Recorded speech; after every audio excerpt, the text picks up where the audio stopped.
of the International Secret Police. Ceiling zero, ceiling zero, ceiling zero, ceiling zero, ceiling zero.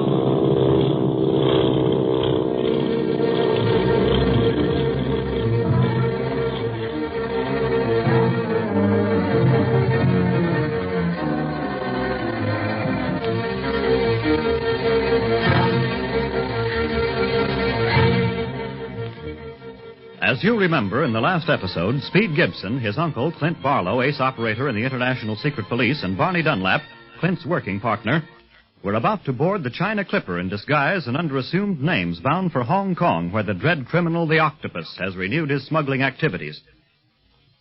Just as they approach the giant plane, however, Clint recognizes in one of the other passengers a jewel smuggler whom he and Barney sent to prison a few years previously. The man sees them at the same time, says a few words to his companion, who in turn summons a nearby police officer. The boys try to get to the plane, but are stopped by the officer and the smuggler, who claims to be a private detective and who says that Clint, Barney, and Speed have been acting suspiciously and should be held for investigation.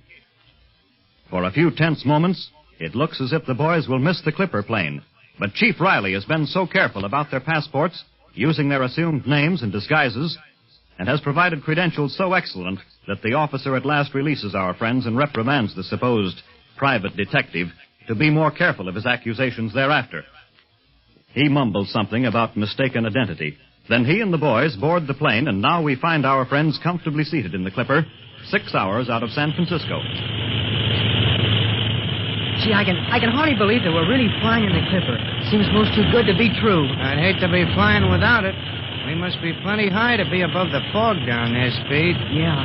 Isn't it swell, Barney? The moon makes the fog look all silver. Folks down on the ocean probably can't see the moon at all, or the stars.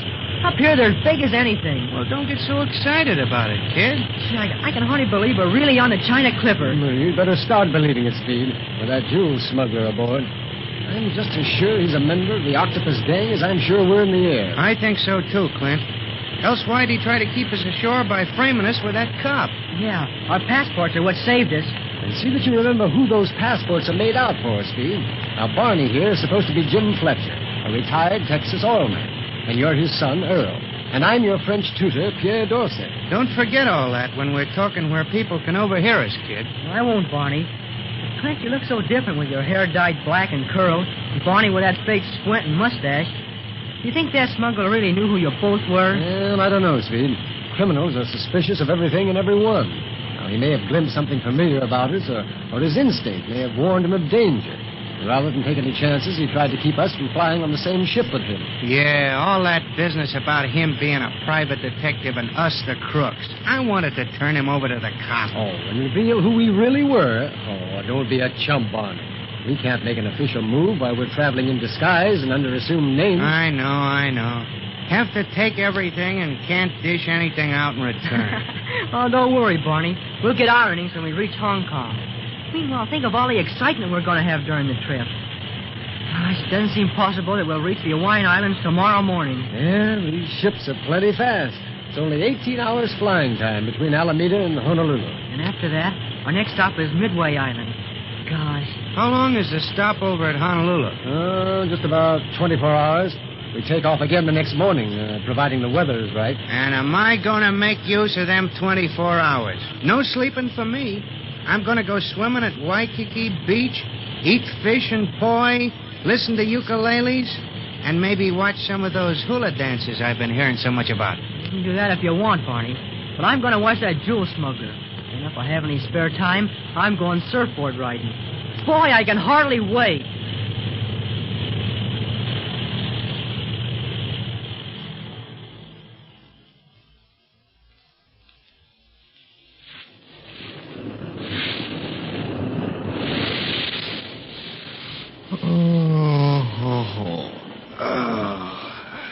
This is the life, Clint. Lunch at the Royal Hawaiian Hotel, and now basking on the sands of Waikiki Beach. Yeah, but I wish I could be in that water with Speed. Look at that kid ride that surfboard in. Oh, he's part flying fish anyhow. You know, Clint, sometimes it makes me stop and think. That kid can do almost everything with just a little practice. Things that it takes me years to learn. It just runs in the family, Barney. We're just naturally smart. Oh, yeah? If you're so smart, why didn't you fix this phony mustache of mine so it wouldn't float off in water? I want to go swimming. Try growing one, then you can. Besides, I didn't think you wanted to leave the beach as long as that girl was on it. Oh, you've noticed her, too, huh? I noticed her during lunch at the hotel. She had a little girl with her then. Yeah, she's still with her, at least near her. See, in the water almost in a direct line with Speed. See? Oh, yeah, I see her now. Well, I hope she doesn't go out too far. Looks like she can't swim. She's watching Speed. Say, look at that big coma racing toward her.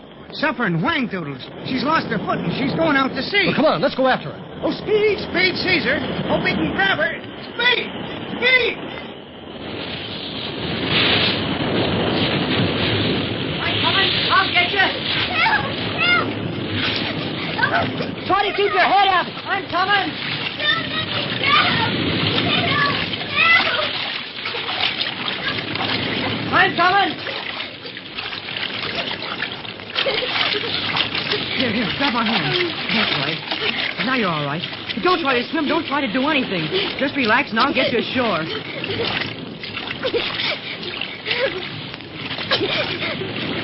That big wave knocked me down. Now don't waste breath talking. Speed! Keep it up! Oh, swell. Clint and Barney are waiting out to help me. Come some more, Speed! Look out for that big finger!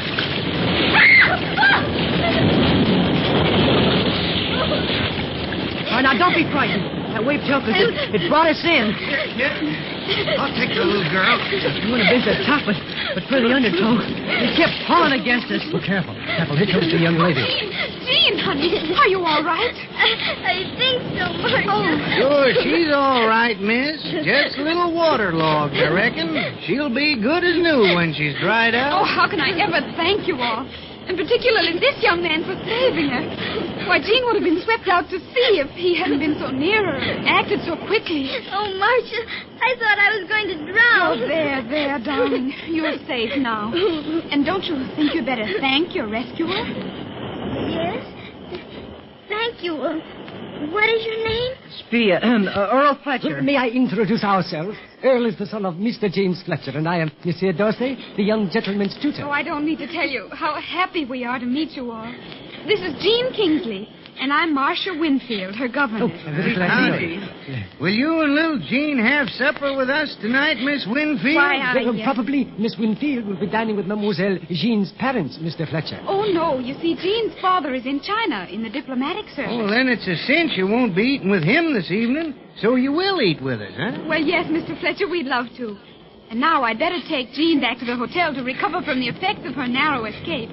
Thank you again. Goodbye, Speed, Clint, and Barney. Huh? Hey, those aren't our names. Why, no, Jean. Wherever did you hear those names? Well, that's what they called one another when I was being saved, Marcia. How come you heard anything when you were half No, drowned? I don't remember calling anybody anything. I was too busy trying to get in. Probably the child heard us urging Earl to exercise more speed in effecting the rescue. Under such circumstances, it is only natural that such confusion should occur. Oh, no, Mr. Dorsey. I heard you plain as anything. Jean, you mustn't contradict.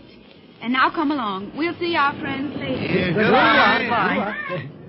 Wouldn't you know a girl here thinks she shouldn't, even when she was drowning? Out of the mouths of babes. The accident of a split second can upset weeks of careful planning. Nothing's upset. Miss Winfield didn't pay any attention to the kid. Maybe not. But that girl has brains as well as beauty, Bonnie. And you didn't help Manners any Romeo by asking her to dine with us tonight. Say, the more we stay to ourselves, the less chance of a split-up. Ah, a little supper won't hurt anything. We can tell more about that after supper.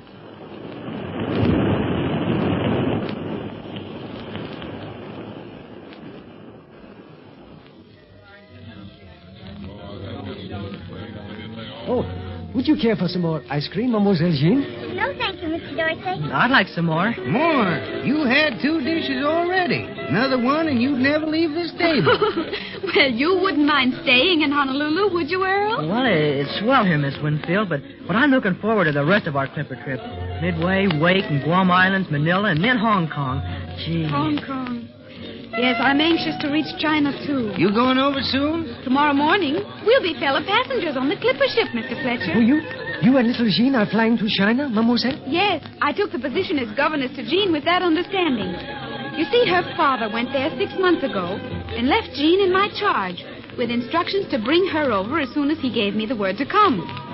Well, I received that word just the other day, and I was fortunate in being able to get passages on the Clipper. Oh, that's swell, because... The check, Mr. Fletcher. Check. Oh, yeah, the dinner check. Sure. Let's see what the damages are. What's that note under it? Note? Yeah, it isn't addressed to anyone. Here, I'll open it. What does it say, Earl? It says, to all at this table, better not attempt the impossible. Leave well enough alone and do not take the Clipper tomorrow morning. The octopus gives but one warning. The octopus?